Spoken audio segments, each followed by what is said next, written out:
शहरियार यासीन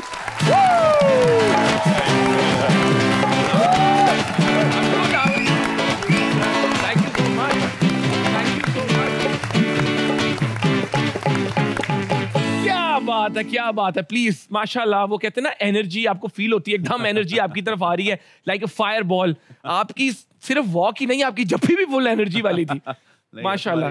तुम्हारी बातों से मुझे लगता है कि the same energy that I have उससे अगर उसको डबल किया जाए तो तुम्हारी है। Not at all, not at all, it's true, it's true. You are just so kind and humble माशाल्लाह। मेंटली तो आप फिट हैं ही, फिजिकली भी इतने फिट हैं। ये इसके पीछे राज क्या है? शुरू में तुम्हारी मेरी गुफ्तगू चल रही थी एंड मैं सबको ये कहता हूँ डिसिप्लिन होना बहुत जरूरी है जिंदगी के अंदर। डिसिप्लिन ना हो तो नथिंग इज पॉसिबल। और यार एनर्जी आपके कहाँ से आती है? आपके पास यू हैव वन बॉडी, एक ही बॉडी है। आप जितनी मर्जी तरह तरह की चीजें करने की कोशिश करें, चाहें उसको अचीव भी करें, बट जो आपने वापस आना है उसी बॉडी के अंदर। अगर आप उस बॉडी का ख्याल नहीं रखेंगे तो वो बॉडी आपका ख्याल नहीं रखेगी और ना आप कुछ अचीव कर सकेंगे। मैं आज बड़ी टफ सिचुएशन में हूँ क्योंकि मैं I can not put you in one industry कि आप शोबिस से हैं, एंटरटेनमेंट से हैं, आप फैशन इंडस्ट्री से हैं। ज्यादातर एंटरटेनमेंट इंडस्ट्री के लोग कराची से होते हैं, लेकिन what I know that you are from Lahore. वैसे यस, पक्का जी, लाहौरी, पक्का लाहौरी। हम अराई फैमिली के, मियाँ फैमिली के हैं। मियाँ हसन, मियाँ HSY। लो जी, आज तो मियाँ HSY, वेरी गुड। मैं मियाँ डालता नहीं हूँ, कुछ बड़ा लंबा हो जाता है। मैं नाम एक्चुअली है मियाँ हसन शहरियार यासीन। अच्छा, असल में मियाँ? हाँ, असल में मियाँ ही है यार। मैं सोच रहा हूँ आपकी कभी किसी पार्टी के इनवाइट पे आगे लिखा हो फ्रॉम योर्स ट्रूली मियाँ हसन शहरियार। लोगों से पहले HSY नहीं हजम होता। उन्हें कहता है यार ये पहले तो छोटा कर दिया, लंबा करे तो मियाँ हो जाएगा।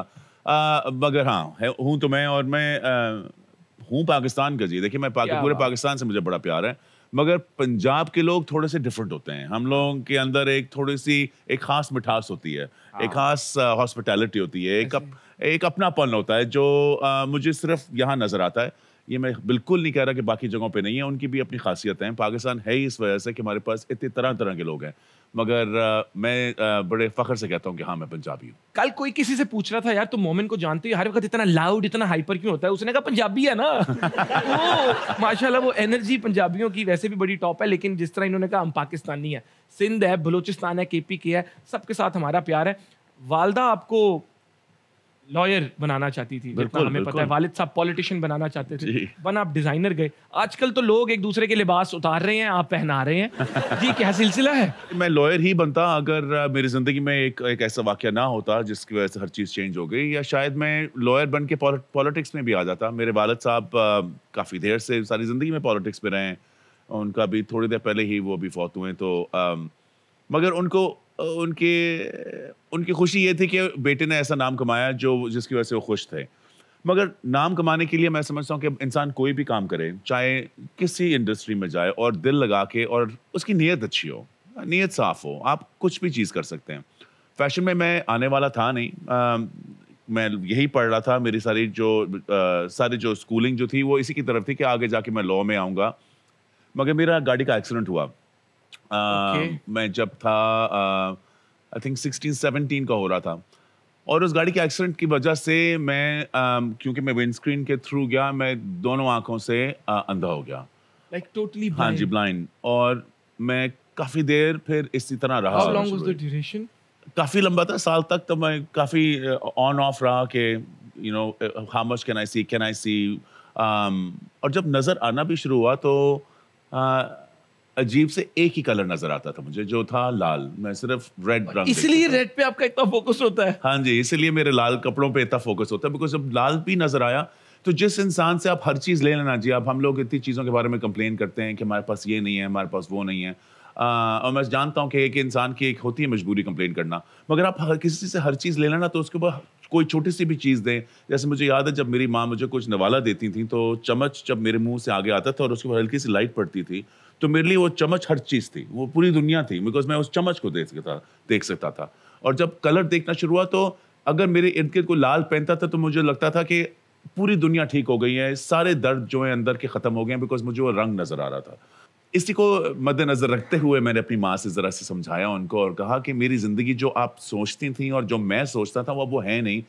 मुझे खूबसूरत चीज़ें बनाना, खूबसूरत चीज़ें दुनिया के पास लेके आना मेरे लिए बहुत सख्त ज़रूरी है, बिकॉज मुझे लगता है कि ये अल्लाह ने मुझे कोई दूसरा मौका ऐसे नहीं दिया।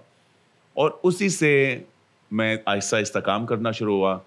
तो जब मैं ग्रेजुएट हुआ तो हुआ क्या कि ग्रेजुएट करने के बाद अब खुद फैशन स्कूल में पढ़ा भी, काम भी किया। मैं कंस्ट्रक्शन साइट्स पे भी काम करता था। मैं आप ठेकेदार भी थे? नहीं, मैं खुद उठाता था ईंटें, खुद अच्छा। उठाता था ईंटें, खुद उठा के ईंटें, अगर मुझे कोई बंदा की जरूरत है जैसे ईंटें उठानी, मैं पहुंच जाता था। अगर स्टोर में कोई चेकआउट क्लर्क वाला लड़का था, वो मैं बन जाता था। अगर किसी ने घर पेंट कराना था और पेंटर की एक कमी थी, मैं वो पे करने के लिए तैयार था। मैं ग्लू वाली फैक्ट्री में, लेदर वाली फैक्ट्री में हर जगह काम करने के तैयार था। क्या बात। मुझे कभी भी हल्का सा भी ये नहीं होता था कि मैं किसी से कम हूँ। मुझे याद है कि उसी स्कूल में जब मेरे दोस्त जाते थे और साथ ही ग्रोसरी स्टोर में जाके जब मुझे जाके थोड़ा सा हंसते थे मुझ पे कि मैं जाके चेकआउट पे लिख रहा होता कि हाँ जी 2 रुपए हुए, इसके 18 रुपए हुए, तो हंसते थे, मगर मुझे कोई फर्क नहीं पड़ता था। मुझे लगता था कि तू बच्चा देखी तो सही, मैं इसी जगह से उठूंगा। मुझे कभी भी किसी की घबराहट नहीं थी। ये बाजीगर मूवी के शाहरुख खान लगी है मुझे इस वक्त। हुआ क्या फिर मैं ग्रेजुएट हो गया। ग्रेजुएट करने के बाद स्कूल इतना महंगा था और मैं इवन तो मैं 4 जॉब्स कर रहा था, मेरे पास रह गए थे सिर्फ 2500 रुपए।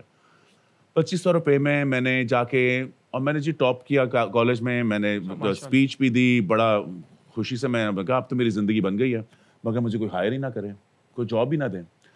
हर जगह गया, हर बंदे से मेहनत की कि यार मुझे प्लीज़ जॉब दे दें, मुझे प्लीज़ जॉब दे दें। छोटी छोटी कंपनियां थी, कोई जॉब देने की तैयार नहीं था। कुछ सच्चे दिल से कहते थे कि यार तुम अनफॉर्चुनेटली थोड़े से फेमस हो चुके हो, अगर तुम्हें हायर कर लिया तो तुम पे ज़्यादा टेंशन नहीं जाएगी, तो हम तुम्हें नहीं हायर करेंगे। दूसरी कंपनियां कहती थी आपके पास कोई टैलेंट ही नहीं है।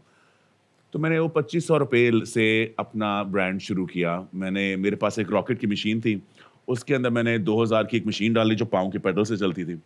500 रुपये से मैंने लिटरली कुछ कैंचियाँ और कुछ धागे खरीदे, कपड़े लेने के कोई पैसे नहीं थे। अपने रिक्शे में, तब रिक्शे का किराया जी डिफेंस से जो कहते हैं मेन मार्केट, तब 30 रुपये हुआ करता था एक रास्ता। 100 रुपये थे, मैं जा भी सकता था, वहाँ भी आ सकता था, मगर वहाँ मजे थे हैं रिक्शे में। हाँ, बड़े 30 रुपए की वैल्यू भी बड़ी थी। वहाँ गया, मैंने एक मास्टर साहब को उठाया, मैंने कहा मास्टर साहब काम करेंगे आप मेरे लिए? उन्होंने कहा आप कौन है? मैंने कहा मैं HSY हूँ, आप देखिएगा मैं कुछ चीज़ बनूंगा। उन्होंने कहा चल रहने दे, पैसे कितने देगा? उन्होंने मुझसे 5000 मांगे। मैंने कहा डन है। मैं कहते हैं अभी दे। मैंने कहा आप उससे बेहतर करता हूँ। मैंने कागज फाड़ा, उसके ऊपर मैंने लिखा IOU, यानी कि IOU मनी मैंने लिख के। इस पे मान गए और उन्होंने कहा ठीक है। भोले थे वैसे, बहुत भोले थे, मगर उनको बातों में मैं स्ट्रांग था हमेशा। बिकॉज इतनी देर से जब एक बच्चा 12 साल की, मैं 12 साल की उम्र से मैंने पहली जॉब की। 12 साल की उम्र से जो बच्चा काम कर रहा होता है ना, वो बच्चा नहीं रहता। फिर उसको पता होता है कि किस तरह लोगों को हैंडल करना है और लोगों को किस तरह दुनिया में, अगर आप एक चीज कर सके ना, एक चीज, लोगों को ऑब्जर्व करें। आपको उनकी सच्चाई पहले 5 मिनट में ही पता चल जाएगी। और आप उनको अगर अच्छी तरीके से, अच्छे अखलाक से ट्रीट करेंगे तो आपके लिए वो लिटरली कुछ भी करने के लिए तैयार होंगे। मैं वो मास्टर को घर लेके आ गया। कपड़े के पैसे तो थे नहीं। अम्मी गई, मास्टर साहब भी सोच रहे हैं क्या करना है, आप भी सोच रहे हैं, मैं भी सोच रहा हूँ। अम्मी घर, मास्टर साहब कह रहे हैं मेरे साथ तो इधर ही अम्मी स्कूल गई हुई थी। मैंने कहा मास्टर साहब ऐसा करते हैं, ये सारे पर्दे ना अम्मी के और जो बेडशीट्स हैं, ये सारे उतार के 5 जोड़े बनाते हैं।